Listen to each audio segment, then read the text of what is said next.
In the days when kings led armies and battles were fought on fields of dust and blood, there came a silence over Israel. A silence not of peace, but of fear. Two armies faced each other from opposite hills, their banners fluttering in the wind above the valley of Elah. The Philistines on one side, God's people on the other, and between them a shadow. His name was Goliath, towering, armored in bronze from head to toe. His voice was thunder, and his footsteps shook the earth. Every morning, he stepped forward. Every evening, he roared. "Send me a man," he bellowed. "Let him fight me, one-on-one. If he wins, we are yours. But if I prevail, you will be our slaves." And no one moved. Not the bravest soldier, not the sharpest blade. For 40 days, Goliath mocked. And for 40 days, Israel trembled. Until one morning, a boy arrived. He was not a soldier, not a warrior. He carried no sword, no armor, only bread and cheese for his brothers. And yet, something burned in his chest when he heard the giant's voice. Not fear, but fire.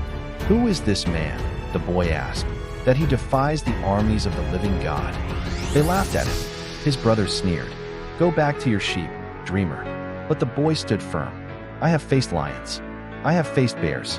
And the Lord who rescued me from their jaws will deliver me from this giant." Word reached the king, and though Saul doubted, he saw something in the boy's eyes that he hadn't seen in any of his warriors: faith. They tried to dress him in armor.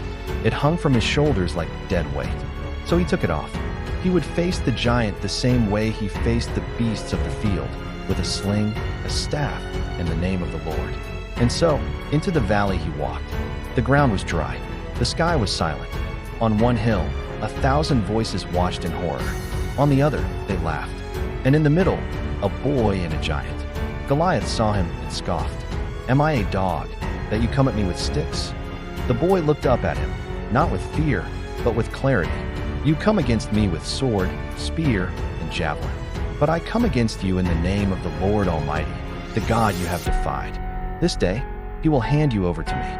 And with that, he reached into his pouch, pulled a single smooth stone, placed it in his sling, and began to run. The sling whirled. Time slowed, and the stone flew. It struck the giant square in the forehead. And in a moment that would echo through generations, the mighty fell. Not with a cry, not with a war shout, but with a single thud that silenced the valley. The boy stood over him, still and unshaken. And suddenly, the army that had once trembled surged forward with new strength. The Philistines fled, and the day was won. But the victory did not belong to sword or shield. It did not belong to strength or size. It belonged to the heart of a shepherd, the faith of a child, the power of a God who does not see as man sees.